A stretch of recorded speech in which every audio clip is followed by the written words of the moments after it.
Wabash Valley Prison in Indiana contains a super maximum security unit. Some of the state's most ruthless and dangerous prisoners are housed here. For its 2,200 inmates, the reality of life inside this prison is hard time.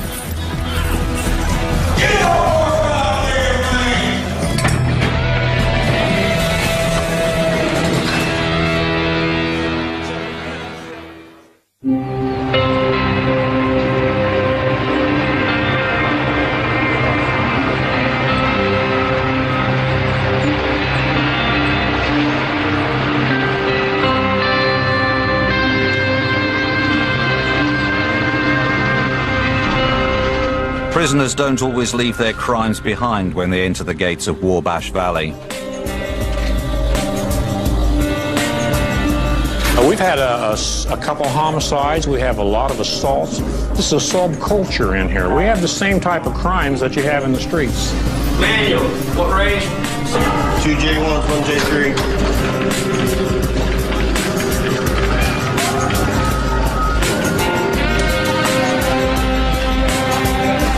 This is a super maximum facility here within the state of Indiana, and this facility houses some of the state's worst of the worst. Whenever they become combative, assaultive on one another or on staff, they're sent to this facility and are housed in the secured housing unit where they're locked down for 23.5 hours a day. Secure 9.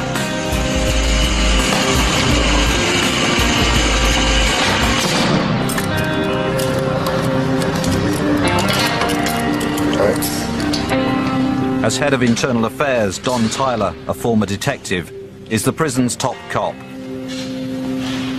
He and his unit investigate any crimes committed within the facility's walls. Tyler.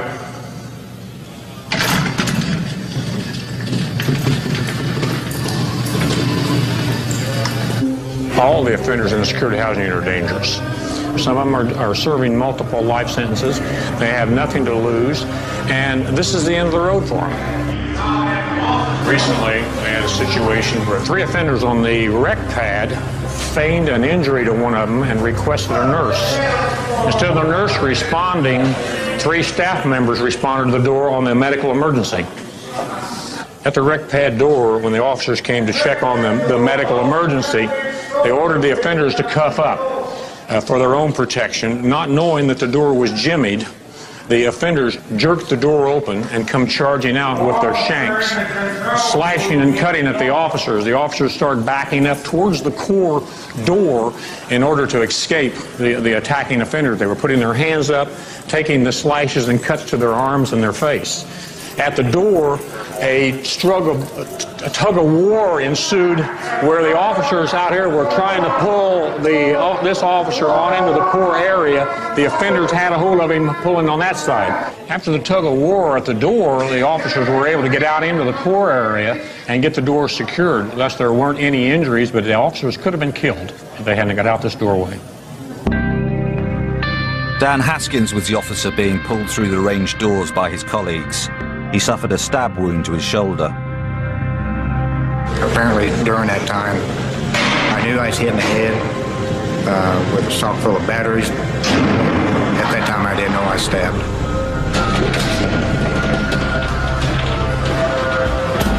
There's always a touch of fear. Working here, if you haven't got a touch of fear, you don't need to be here.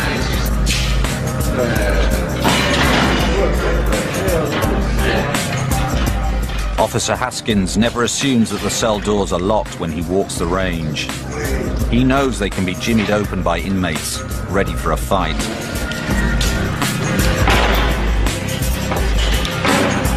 But when you come out on a range, you got to prepare yourself that something can happen. That a door can open up and that offender can't come out. These guys get out, which it has happened.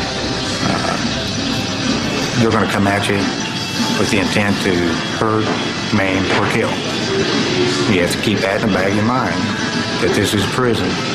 Take a reality check, realize where you're at, keep it under control.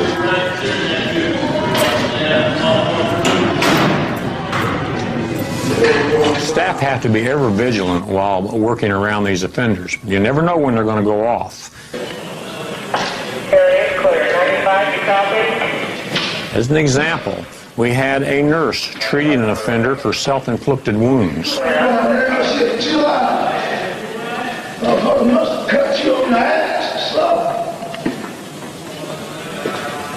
The offender I was working with in the SHU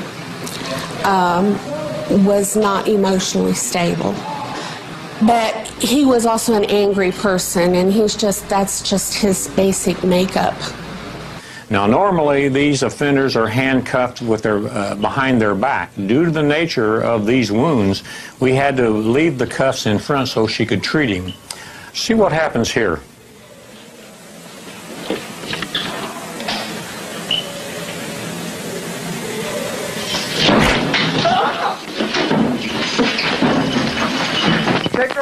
He had threatened me 2 hours before he hit me. He had previously injured other officers that morning and had thrown stuff on other officers that morning. And he was in 4-point restraints. That's why he was on film for everything. And we had to give him a forced injection to help calm him. He did not like that, did not want that, and he threatened. 2 hours later, he had pulled open an old wound from earlier in the morning where he had cut himself and inflicted a wound. And when I was cleaning it, he got his chance to get even with me, and he took it. Yeah, you just hit the shit out of him. Yeah. I don't know that I was so much angry with him. I think the anger came later. Initially, I think my first impression was I was so shocked that it actually happened. 184. Let's have a seat. Right here. How you doing, Mr. Payne? All right. Despite her brutal attack, Nurse Robina Darkis came back to work in the secured housing unit the next day. But her ordeal was far from over. She got blood in her eyes during the attack, so was immediately given medication to prevent AIDS, but ended up suffering side effects that kept her off work for a month. She just hasn't been real cooperative up to now with your shooters. Are you still cheating in the kitchen? Oh, most definitely. How do you expect us to get a handle on your blood sugar, Mr. Payne, if you don't help us? I went through anger over the exposure because I was physically sick, you know. And I went through the anger that, you know, he hit me and that I was trying to help him and he hit me, you know. I was treated for post-traumatic stress over it, and so my family lived through hell for a month, you know, because it was probably 2 to 3 weeks before we found out that he was not currently HIV positive, but you can never be sure that they're not incubating for at least 6 months, so. Yeah, you just hit the shit out of him. Nurse Darkis was determined to testify when the offender was sentenced in an outside court. You that on camera? But I wanted him to understand that I was not afraid to face him. You know, and I also wanted him to understand that that's not acceptable behavior for anybody. Even an animal doesn't act like that, you know. This man was charged in an outside court and received an additional 3 years on his sentence. Originally, he was serving 12 years for carjacking. After he serves that sentence for carjacking, he will serve 3 more years for what he done to this nurse. I think it's totally ridiculous that the most they can get is 3 years for assaulting a staff member. I think that's pathetic.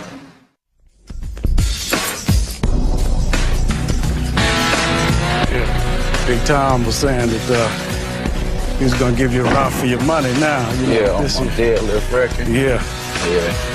Think he's going to get you? No, you going to rise to the occasion? No, I'm going to rise to the occasion. Yeah. You know, we didn't work this hard for nothing to be champions for nothing, you know. It's the final night of the prison's weightlifting competition. The night that decides if Rebel Givens and Robert Bell will successfully defend their titles. Yeah. I could lay back and just watch him, you know, shoot, try to go for my record. But I was trying to get another record, which was the bench. Yeah, I don't think he's going to get it this year. Yeah. I don't think he's going to get it. He's in my way. I got to let him know something tonight. This man here's in my way. The psychological warfare has already begun. Man from the boys, yes, sir. This is set by 100 pounds. When I hit this 535, 540, he's got to go 635 or 640. Hard to get you. Yeah. Got to stay focused. Can't burn too much energy trying to wait for it. Got to go and get it. Got to go and get it. Don't talk about it. Be about it. You ready? You got to be about it. You got to be about it. Don't talk about it. Be about it.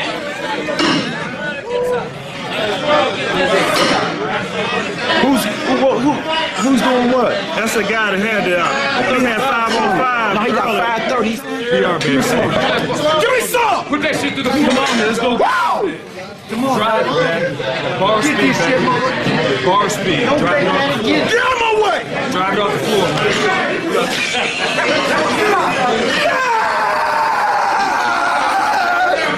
Yeah! I see you, baby. Oh! I see you, baby.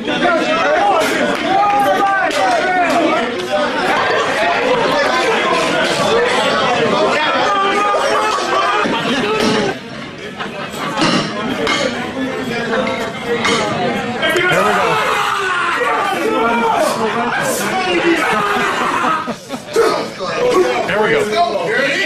Campbell's coming up. Got to hold the bar. Here we go. Good concentration. Up we go. Good lock. Good lift. Good lift. Excellent lift. Offender Campbell has just deadlifted 280 kilograms, almost 3 times his own body weight. I'm coming back there!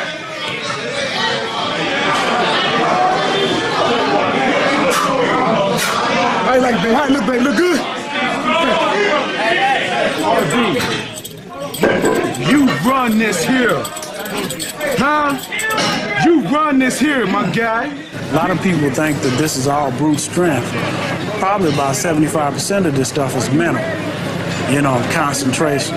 The mind thing is what basically gets you through these meets, because I can't go in there just any day of the week and just pick up 600 pounds off the floor.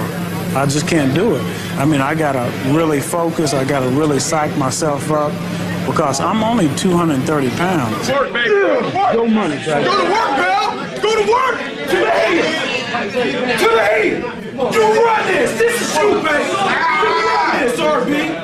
To the head, baby. 650 pounds for Bell. You got one over here hating, though. You got a judge that's hating. Here he comes to the bar. 650 pounds. Good pull right here. Here we go.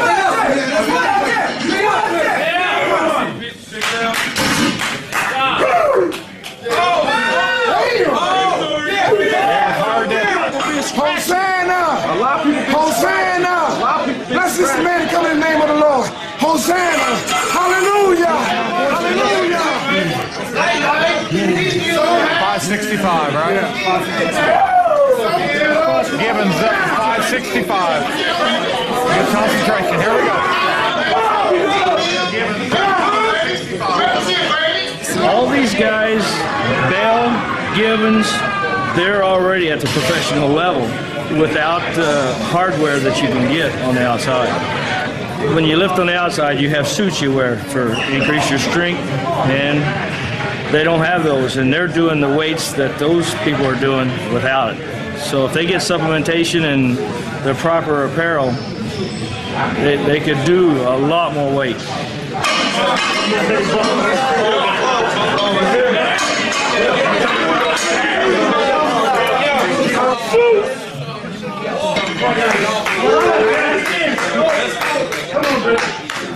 Zeus!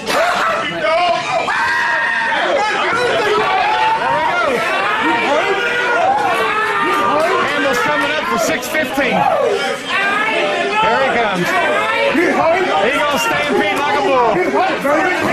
Here we go. Here we go.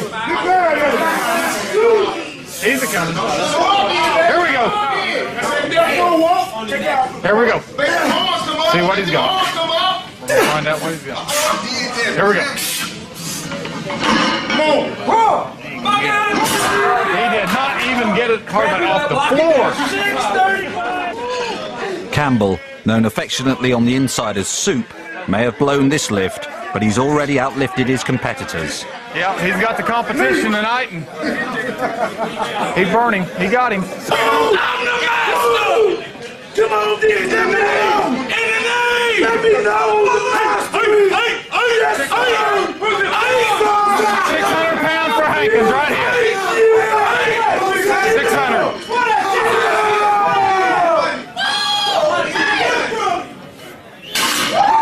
I'm the master! Who's that? I'm the master!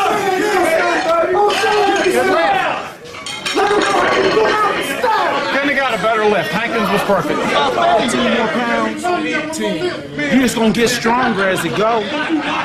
What you want? Try what you want. 665, baby. Get money. Yeah, I'm going 665 on this. This is it. This is my last one. It better be perfect. Come on, let's go. Turn on the light brights and talk to it. Turn on the light brights and talk to it, baby. Pull that shit up. RB. You run this, man. This is your event. This here is your big brother. I'll visualize my lift. I'll walk through the whole lift in my head. I will actually complete the lift in my head before I'm even out there at the meet. So when I'm at the meet, then tunnel vision comes into play. I don't see nothing else, don't hear anybody, don't see nothing but that bar. It's me and that bar, and I just go and execute. It's all about a mind game. You gotta psych yourself up. No pain, no gain. Griffin's not putting enough weight on the bar. You gotta give it all. Are you ready? It's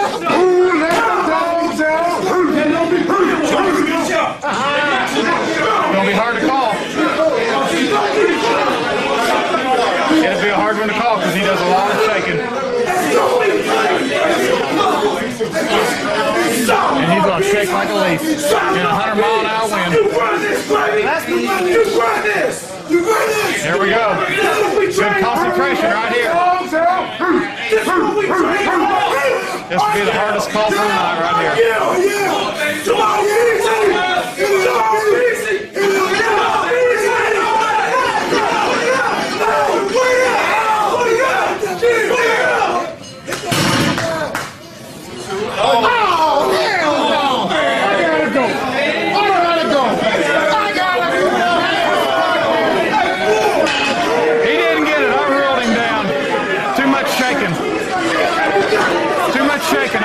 I can't give it to him. Got too much shaking. The side judges might be able to see it different, but too much shaking. Looks like the bar from here, sitting there up and down. I can't give it to him, so it went down. I thought he wasn't jerking and he got his shoulders locked out. Now he thought, I mean, of course he got a little more experience at it than Judge and I have, but he calls this hitching. I thought he'd come up fairly smooth with, he didn't hesitate, he didn't drop the bar down. That's what I call hitching. It was an upward movement. It looked good to me. At that weight, it looked darn good. It was a good lift, you know. I got it up, I locked it out. One judge gave me the thumbs up, one judge gave me the thumbs down. I was trying to break my own record, which was 6:30. I went 6:35. I think my lift was good, just like his. Yeah. We don't really trip on it, cause as long as we get it off the floor, you know, that's all we wanted. I work in the kitchen. I'm on my foot 8 hours, 10 hours a day. But I got a 615 deadlift. My record's in here. And you got the state record. I got the state record. So until they break that, it's all good. We all got the state record. Yeah. I got the state record in the deadlift. You know, I got it in the bench, it's always too. the state meet. The state meet is this summer, so I got 650 on the board. I see enough of it. These guys they're good lifters. Yeah. They're good. Thanks. As long as Murphy lets me keep coming back, I'll watch these guys grow. Appreciate it. Yeah, we appreciate it. We appreciate y'all coming. Thank you. Thank you very much. Yeah. Good job. Good job. Yeah, it's been a good night, man. It's been a good night. It's been great. It's been great. We will see you in February. This year's Battle of the Titans is over. The prison champions hold on to their titles. You know, but it wouldn't be no fun if we didn't have people, chasing after us. Right. But we work hard for our stuff. That's right. But it's all worth it, man, because we get in there and get to, doing what we do. It brings everybody else alive. Everybody feed off of that positivity. Right. And, they'll start getting their personal best and stuff. That's how it was last time, as you can remember. Yeah. Hopefully we can get it resolved this afternoon. Yeah, I'll be down there soon, see if we can get it taken care of. All right, bye.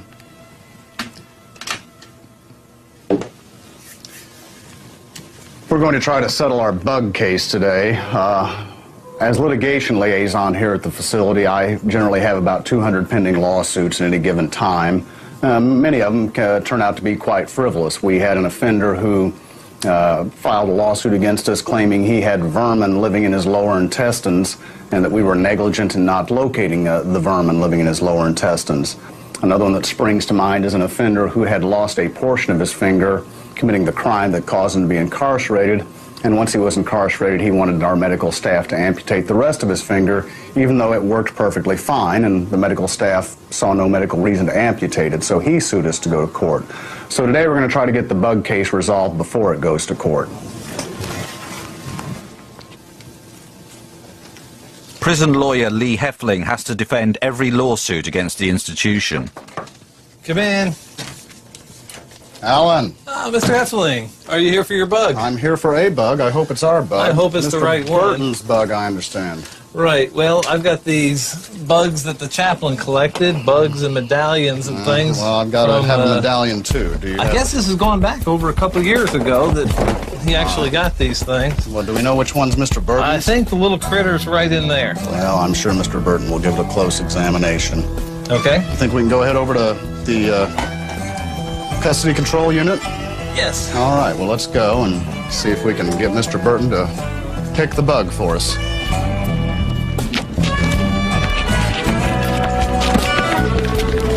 Craziest lawsuit we've had in a while. We've had postage stamps and everything else, but I've never been sued over a bug. How much is he wanting for He wants this thing? $3,000 for this stuff. I'll tell you what, $3,000 for that bug? I had an apartment in Florida. That thing, I'd been a millionaire. That's right. Well, the other thing is it's our bug. It looks like one of those palmetto bugs, It's a state bug. It's been paid for by the taxpayers, and we're not going to just, let anybody go painting on our bugs anytime they want. We'll probably get him for destroying state property. At least Did he kill painting the state bug? property. I don't know where he got the paint. These artifacts signify a spiritual and cultural transformation that I have made since being in prison. Thank you, Mr. Burton. Just have them there if you don't mind. You and I spoke last week. We were waiting for the court hearing, you remember, about the religious artifacts, the medallion, the bug, or bugs that have been painted. We were talking about all that. Okay. Yes. And presuming we've got the medallion and bug, whatever it is that you are wanting to send out, then I'm going to ask you to sign basically an agreement that says that you're willing to release all claims against the state except for court costs, but otherwise you're going to release us from any claims that you would have in this lawsuit. You're not going to seek any damages. You filed this thing, you I think wanted $3,000 in damages. Right. And I feel that I deserve some type of damages in regard to the emotional stress that I've been put through. You'd have suffered that in any event, I suppose, because you're not going to be allowed to have that, and I'm satisfied the judge isn't going to order that. But can we go ahead today and at least determine what it is see if we've even got the right stuff here. Right. Can we do that? Sure. Fair enough. I'm going to ask Mr. Finnan then to go ahead and he's got the display board that apparently he got from the chaplain, and see if you can tell me what's on there that is yours. Okay? All right. Now, this isn't trick or treat, you know. I don't want you to grab at everything, so, you know. Okay. It was this item here. Can I turn it over? See the other side? Sure. Yeah. Okay.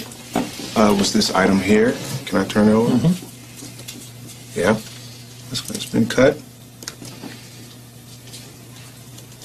Did you have to cut that to search for something or something? I don't know how it was cut.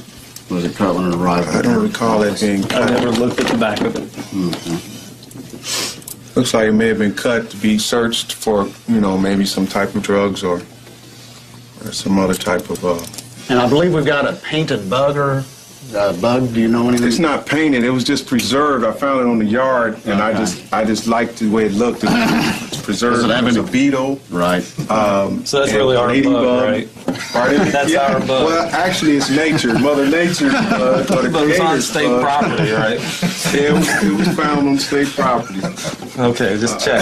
Yeah, those are just preserved bugs that I see. It was a spider, I think, a big old, beautiful preserved beetle, and a large ladybug. And I just kept them just because, okay. You know. I mean, my contention, I guess, was that even though you were asking for $3,000 damages from the court at that time. But see, that was with the assumption that these articles, you know, had been lost. Or, yeah, okay. I wasn't going to have them returned. You know? Okay, well, you're not going to have them returned technically, but you're going to have control over where to send them. Exactly. That's all I've been wanting that from day one. Well, but you apparently want more than that now, because now you want mental stress and strain damages or something. Well, that's negotiable. Well, okay, you tell me. I mean, I'm willing to recommend that $35, how much do you have to pay in court costs to file the lawsuit? Well, actually, I filed indigency and the actual amount. So do you have any court costs out of pocket you had to pay? Yes. Yes, but it was a minimum amount. The judge only had you pay a portion of it or something? Yes. Okay. It was $9. $9. Actual claims cost was the court cost and fees was $9. I'd be happy to reimburse you or to recommend that the state reimburse you for the $9. Okay, now, it was $12.05 worth of copies that I had to make in dealing with this whole situation. Okay, what are your out-of-pocket costs? Not your stress and strain. I'm not here to talk about that. Okay, my out-of-pocket costs. Right. You know, taking in consideration, I'm getting to mail those home. I'll take care of the postage on that, okay? So don't include that. All right. My out-of-pocket costs, I have $24.02.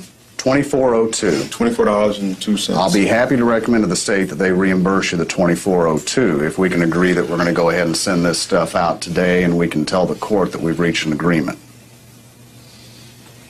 Okay.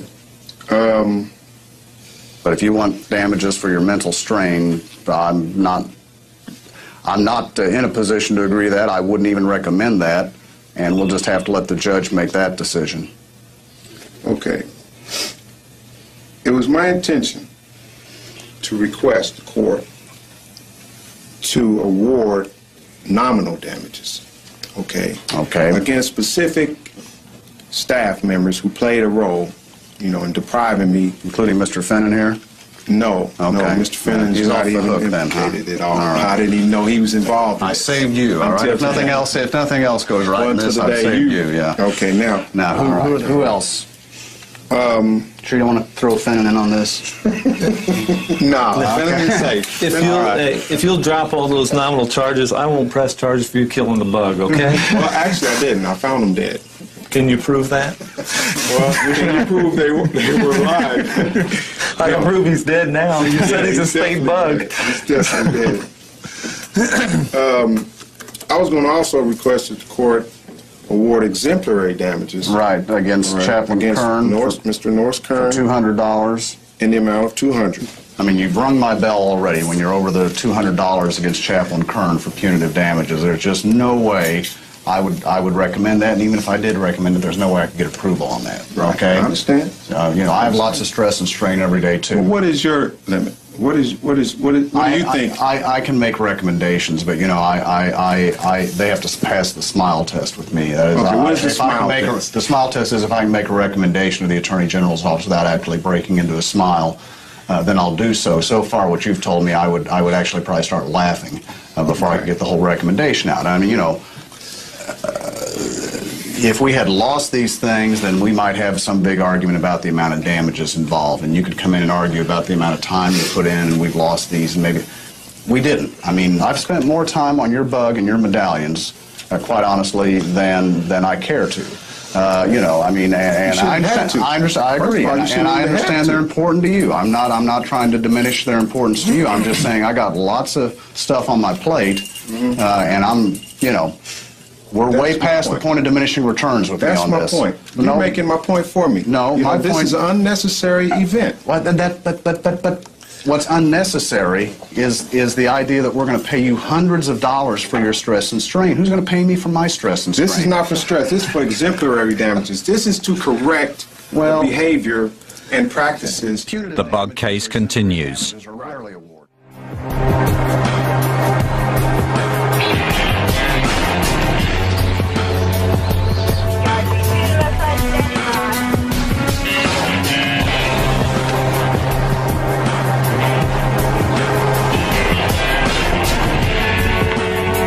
The yard is the prisoner's playground. But it's not just a place of exercise. This is also where the prisoners go to take care of business, legal or otherwise.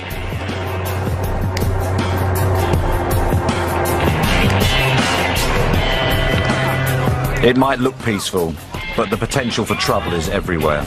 Y'all ain't gotta come and harass me. I'm not gonna bother nobody if don't nobody bother me. You know, and that's the bottom line. A key player in keeping the peace is Intelligence Chief Alan Finnan, who heads the prison's security threat group. Quit harassing them about little petty stuff. That's what needs to be said around here. And that's all I got to say. March or April of next year. As he works the yard, Alan Finnan makes sure he's alert to any issues that might arise amongst the prisoners. Small problems can very quickly become big problems here. There's a unit down there. When you're locked in this cell and a population locked down, you don't have nothing. Okay. You know, you got to smell your bunkie using a bathroom. You got to listen to him. I mean, it's stressful, man. You have 2 people in a cell. This is a 2-man cell facility.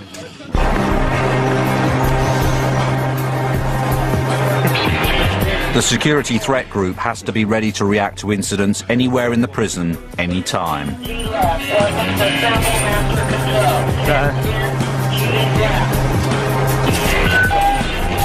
Where is it? 10G left. 10G left. Weapons assemble. Master control. 10G left.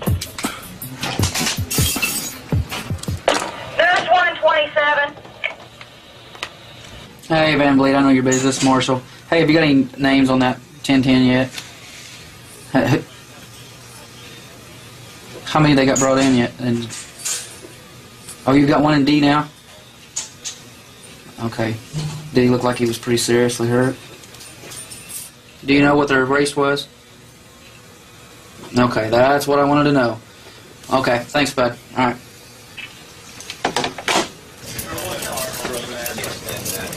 Hey, that was the black and white over in G. We probably need to go over there and check it out. Who was it? Nobody can give me any names. I don't know, but there's they got a black guy cuffed in G and a white guy in D medical right now. Was there any weapons involved? I know there was injury. I don't know what about weapons yet. No one knows anything just yet, so we need to at least check it out. Let's go that way? Okay. I'm gonna go get my hat, One thing that we have to do immediately respond to any possibility of the racial issues because it's a much greater problem, white versus black. Riggs. And they took the other guy out before I could even see him. Took him out to where? They're both down here in D-Seg. Is there one of them still in medical? No, they're both in their cells. No, they're both from me? Yeah. Hold me! Hold me! Probably the greatest issue that we have, or the greatest fear that we have, is for it not to be a gang issue or a security threat group issue, but a race issue. Because when it becomes a race issue, it's not the disciples against the vice lords against the Latin kings. It's the disciples and the vice lords and the Latin kings uniting against the Aryan Brotherhood, the Aryan Circle, the Ku Klux Klan, and a white supremacist group. When it becomes a racial issue, everything expands exponentially. He's on some medication, but I don't remember what he's taking. I just ran them both on OIS, and Van Blaricom is a confirmed Aryan Brotherhood, 1, 5, and 8. Riggs is unaffiliated. Riggs has he's in for theft conversion. He's got a rape charge. I don't know the details of that just from the computer. So I suggest we can pull him out.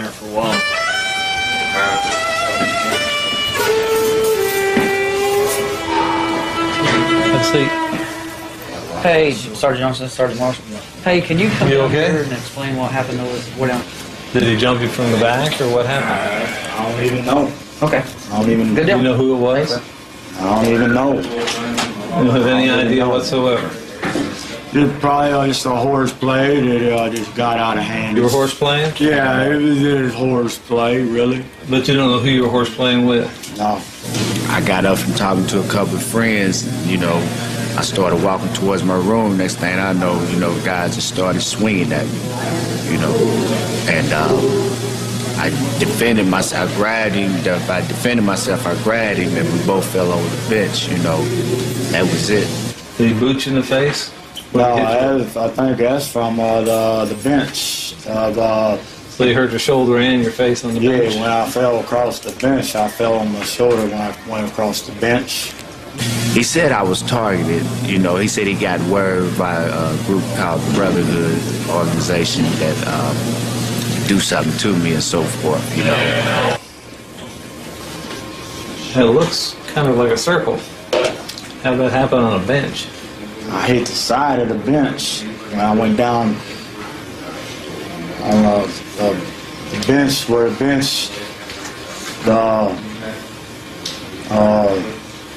you know, you mess with one of theirs, then, you know, they have somebody do something to you, I guess. I guess he was called an enforcer.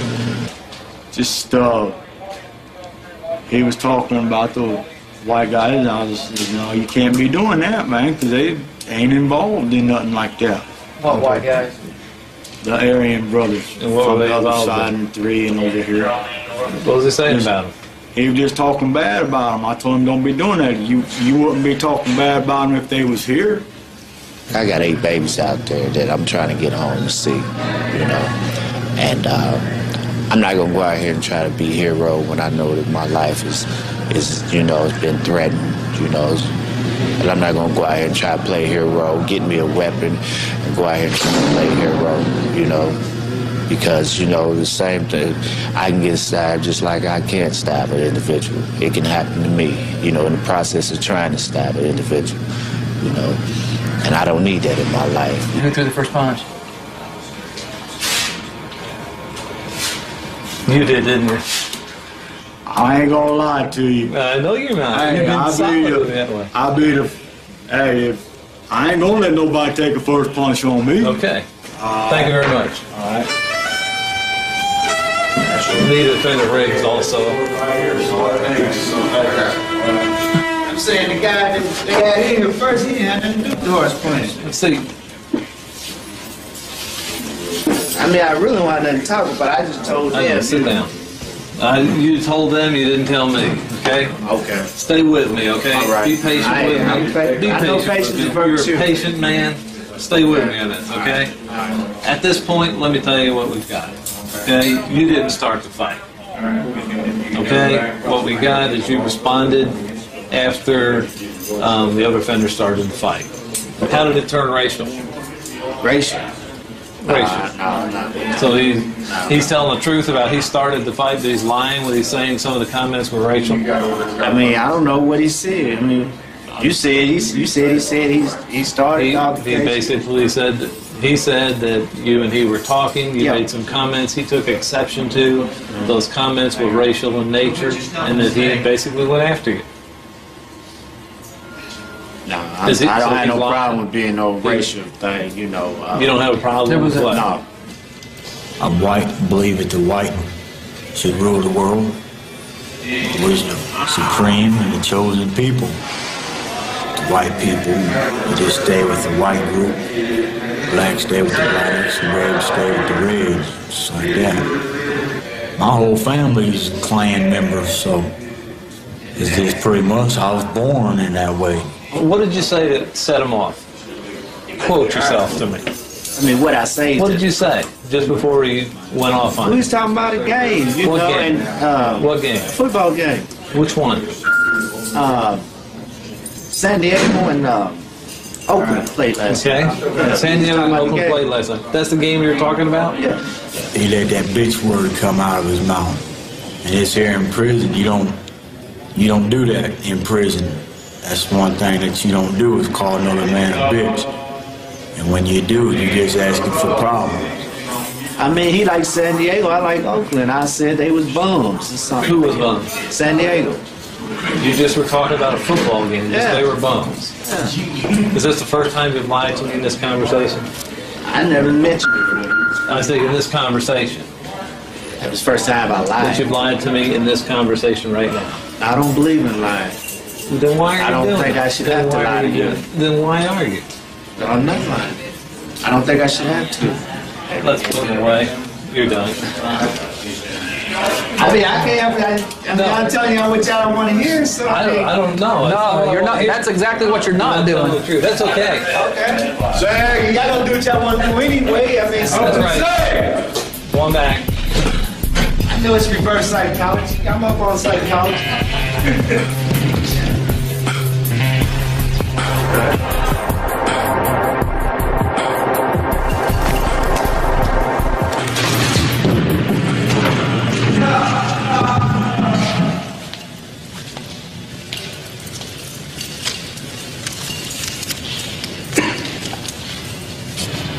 Ben Blarcombe?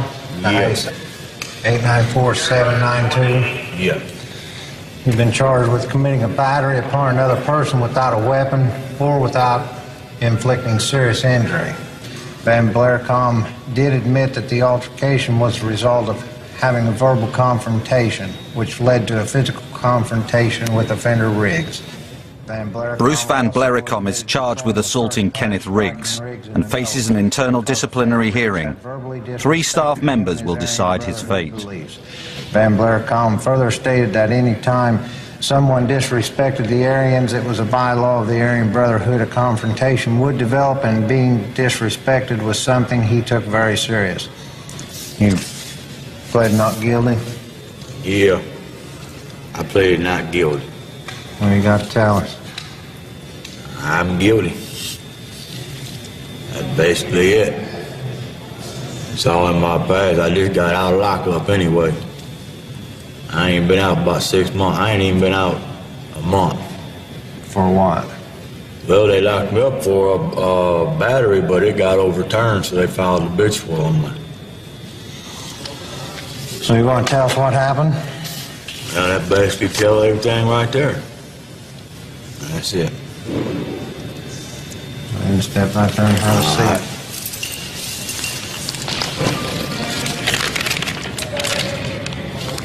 He admitted he's guilty. He admitted he did it. Van Blericombe's privileges are at stake, including his access to the telephones and the prison shop, and credit time on his sentence for good behavior.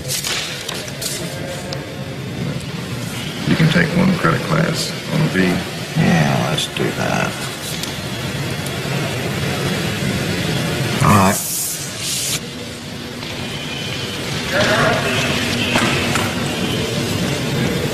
Board believes conduct report to be true and accurate and accepts your amended plea of guilty. Written reprimand, don't fight. 2 months phone loss, 6 months disciplinary SAG suspended, and demotion from credit class 2 to credit class 3. Thanks.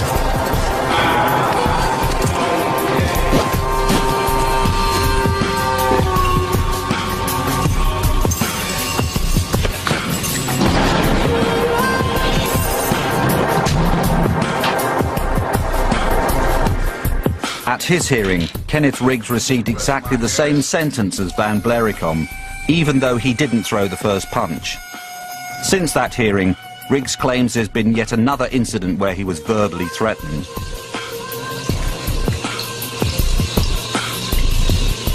I was sitting on my bunk, and the main door kept opening and closing, and I heard the word says, "You's a dead nigger, KC." You know, KC, exact words, KC, you're a dead nigger. I would consider it very dangerous and very serious situation that I'm in. That's not been taken serious from this hearing, from the administration. So I don't go to rec. I don't even go on the rec yard, you know, because I fear for my life. I think it is exaggerated, in my opinion. We looked into the remark. We didn't think that the remark was made. We investigated, prepared a report, and passed it on to the assistant superintendent in that area and the superintendent. And we also checked his background, and his background is such that he has been wanting to move from this facility for some time now. He's not happy here, and in some ways, our belief is that he was using this as a reason to try to be transferred from this facility. Negotiations to settle the bug case continue. I just don't think this rises to that level. So, if you want to make a reasonable demand on me, I'm. What is reasonable? Well, I don't. That's your. What's reasonable is we send this stuff home. We dismiss the lawsuit. I'll get your out-of-pocket expenses reimbursed for you, and we all live and learn. You learn not to wear items that you shouldn't be wearing. Would you be willing to do this? Well, I don't know. Would you be willing to recommend the $2402 out-of-pocket cost and $30 in damages? No, probably not. There's a reason why I'm asking for specifically $30. Why? Explain to me how. Okay, how do you come up with $30?